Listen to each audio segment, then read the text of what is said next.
Un courant miracle. Leçon numéro 38. Il n'y a rien que ma sainteté ne puisse accomplir.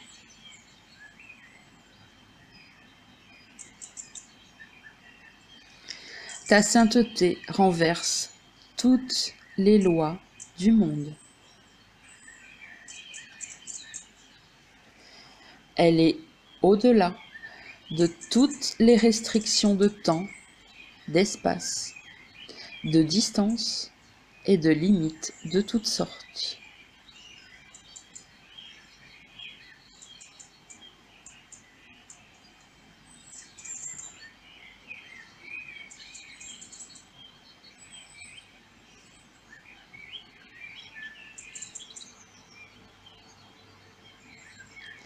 Ta sainteté est d'une puissance totalement illimitée, parce qu'elle t'établit comme fils de Dieu, ne faisant qu'un avec l'esprit de son Créateur.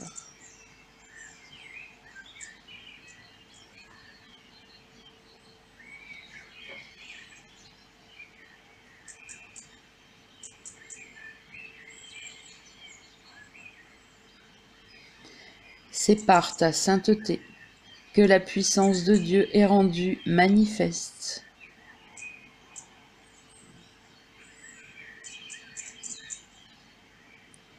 C'est par ta sainteté que la puissance de Dieu est rendue accessible.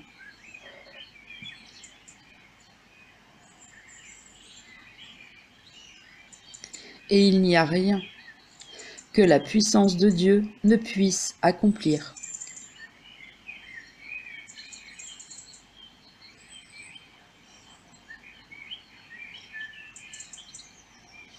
Ta sainteté peut donc enlever toute douleur, mettre fin à tout chagrin et résoudre tous les problèmes.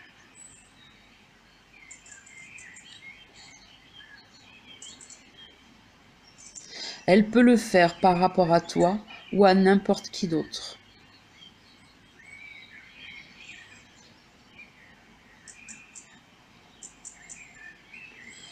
Elle aide chacun avec une égale puissance, parce qu'elle sauve chacun avec une égale puissance.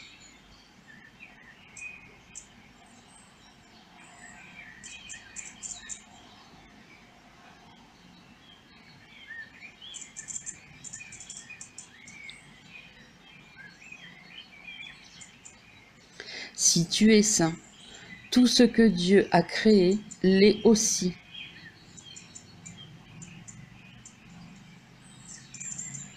Tu es saint parce que toutes choses qu'il a créées sont saintes.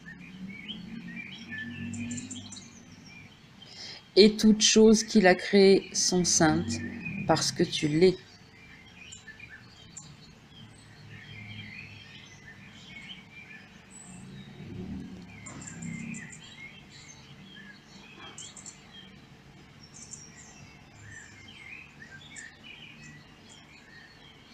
Dans les exercices d'aujourd'hui, nous appliquerons la puissance de ta sainteté à tous les problèmes, difficultés ou souffrances, sous toutes les formes auxquelles il t'arrivera de penser, en toi ou en quelqu'un d'autre.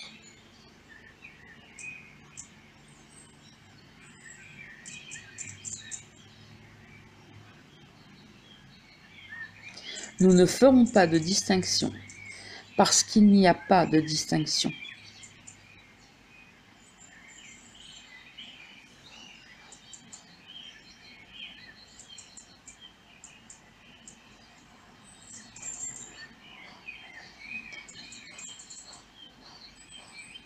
Pendant les 4 périodes d'exercice plus longues aujourd'hui, qui devraient durer de préférence 5 bonnes minutes chacune, répète l'idée d'aujourd'hui. Ferme les yeux. Puis, recherche dans ton esprit tout sentiment de perte ou de malheur de tout genre tel que tu le vois.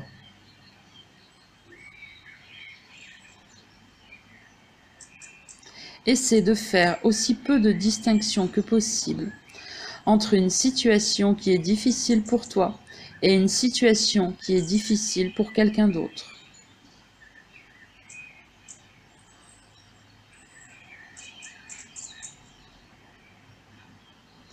Identifie la situation concrètement ainsi que le nom de la personne concernée. Utilise la forme suivante en appliquant l'idée d'aujourd'hui.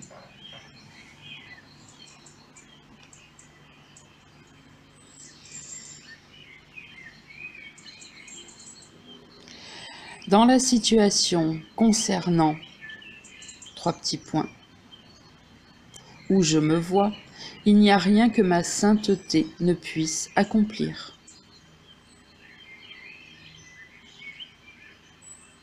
Dans la situation concernant, trois petits points, une autre personne que vous, ou nom de cette personne se voit, il n'y a rien que ma sainteté ne puisse accomplir.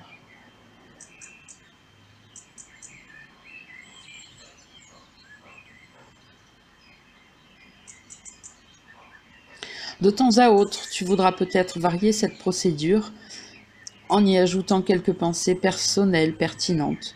Par exemple, tu pourrais trouver bon d'inclure des pensées telles que « Il n'y a rien que ma sainteté ne puisse accomplir parce que la puissance de Dieu réside en elle. » Introduis toutes les variantes qu'il te plaira, mais garde les exercices centrés sur le thème « Il n'y a rien que ma sainteté ne puisse accomplir ».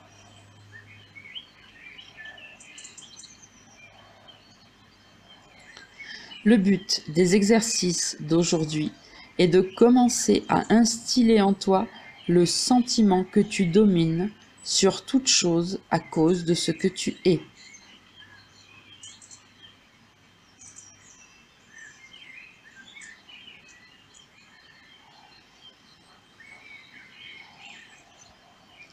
Durant les fréquentes applications plus courtes, applique l'idée sous sa forme originale, à moins qu'un problème concret te concernant ou concernant quelqu'un d'autre se présente ou te vienne à l'esprit.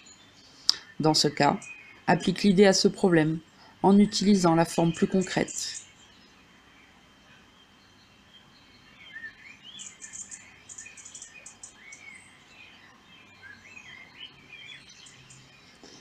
Commentaire par Sandrine Lamec, atteindre l'éveil par l'amour.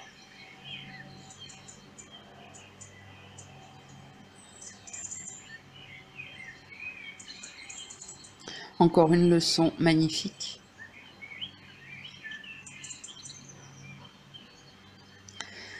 Qui nous explique pourquoi il est essentiel, par exemple, de voir, quand c'est l'ego qui prend la place de notre sainteté. Car quand nous ne croyons plus en lui, il disparaît. Et quand il disparaît, il ne reste plus que la vérité à notre sujet. Et la vérité renverse toutes les lois du monde, puisqu'elle est l'opposé du monde. Elle était avant le monde et sera après lui. Voilà ce que veut dire Jésus quand il dit « Quand nous redevenons nous-mêmes, que nous n'avons jamais cessé d'être, mais dont nous ne faisons tout simplement plus l'expérience. » Donc, quand nous redevenons nous-mêmes, notre puissance est illimitée. Mais quand nous nous prenons pour l'ego, c'est-à-dire la personne que nous croyons être dans le monde, alors plus rien n'est possible, plus aucune puissance n'est disponible. Et nous devenons victimes du monde, car nous avons cédé notre puissance à l'usurpateur.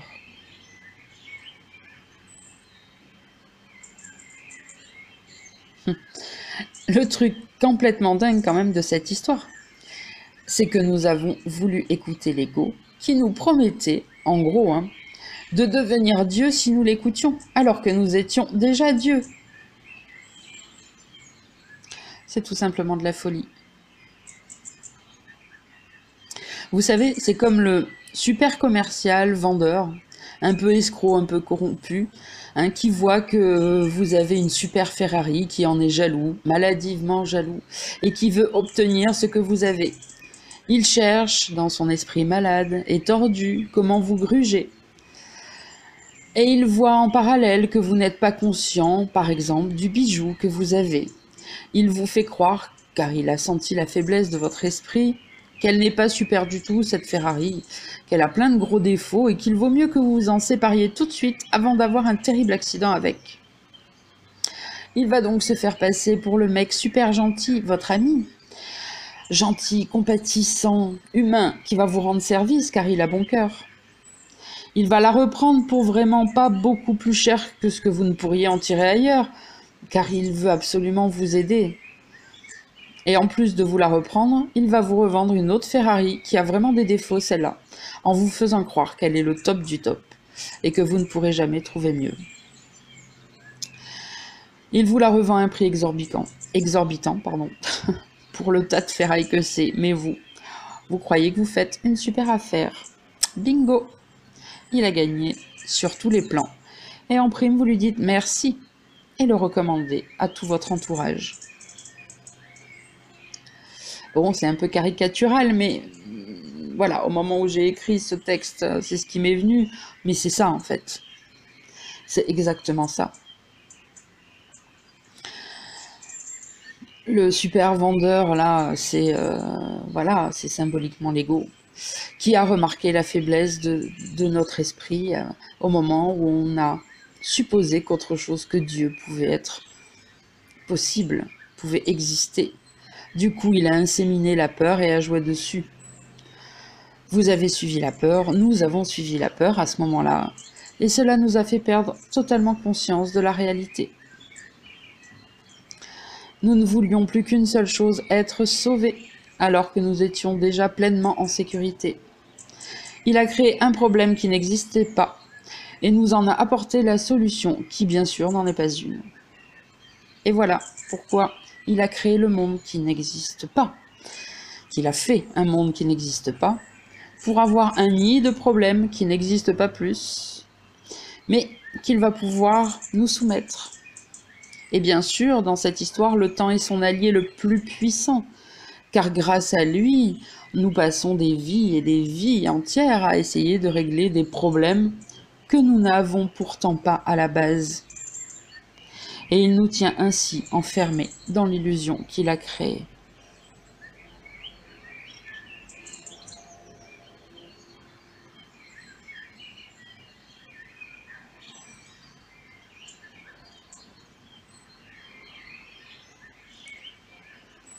Allez, on y retourne doucement et dans l'ordre, en prenant une situation bien spécifique dans le monde. La relation amoureuse. Petite, l'ego vous fait ressentir le manque, la solitude. Cette sensation, cette émotion, vous la croyez vraie?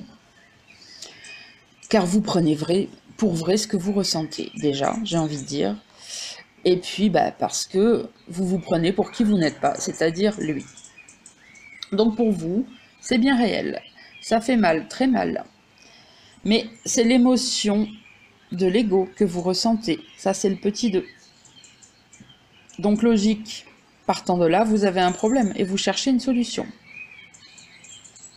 Petit 3, l'ego, qui à ce stade pense à votre place, vous dit « J'ai la solution, il te suffit de trouver la personne qui va venir te compléter ».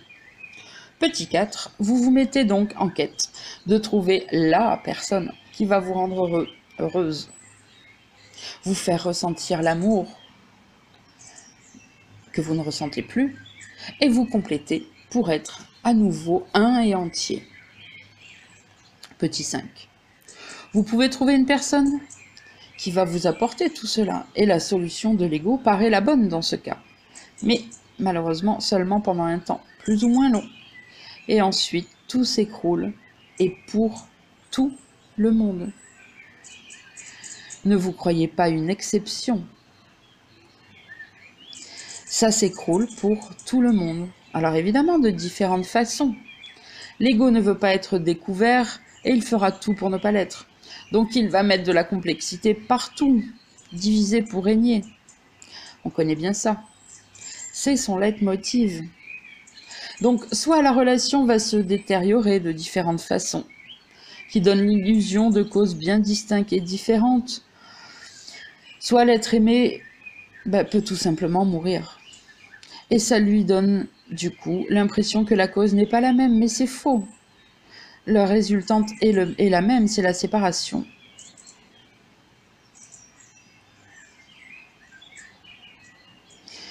Petit 6, du coup, vous vous retrouvez au point de départ. Et oui, forcément, sa solution n'en était pas une. Petit 7, la vraie solution réside dans la découverte que vous n'avez aucun problème à la base et qu'il suffit de s'en souvenir et de nier l'ego, mais avec conviction, hein, pas intellectuellement. Et donc il se suffit de se souvenir de cela pour en faire l'expérience. Oui, je bafouille parce que je voulais rajouter que oui, c'est pas intellectuel. C'est pas comme ça qu'on sait qu'on nie quelque chose. C'est quand on s'aperçoit que notre comportement change. C'est jamais intellectuel.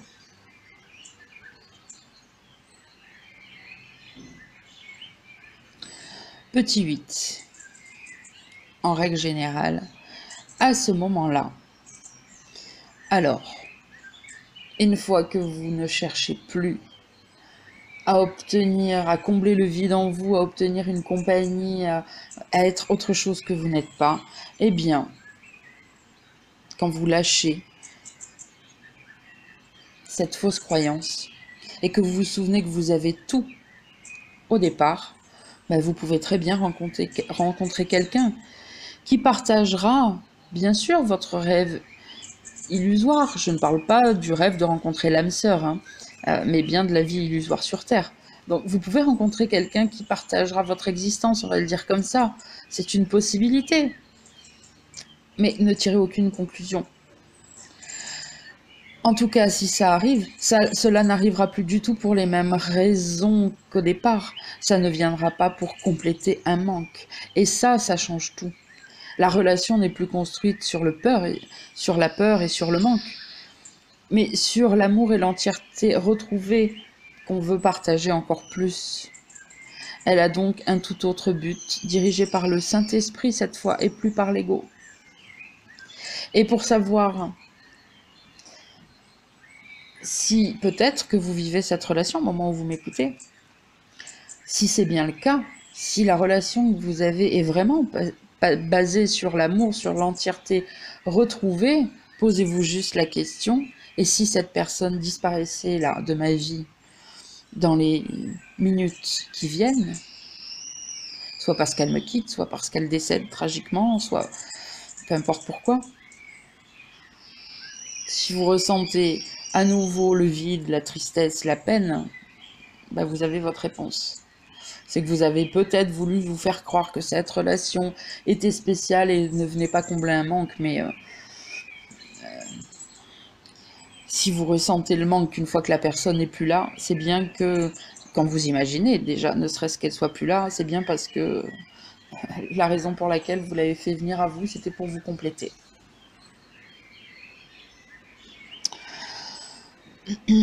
Bon voilà, 2 exemples qui vous expliquent un petit peu comment le monde en fait nous invite à essayer tout simplement d'obtenir ce que nous avons déjà au départ. Et c'est complètement dingue. Il faut vraiment essayer d'en prendre conscience.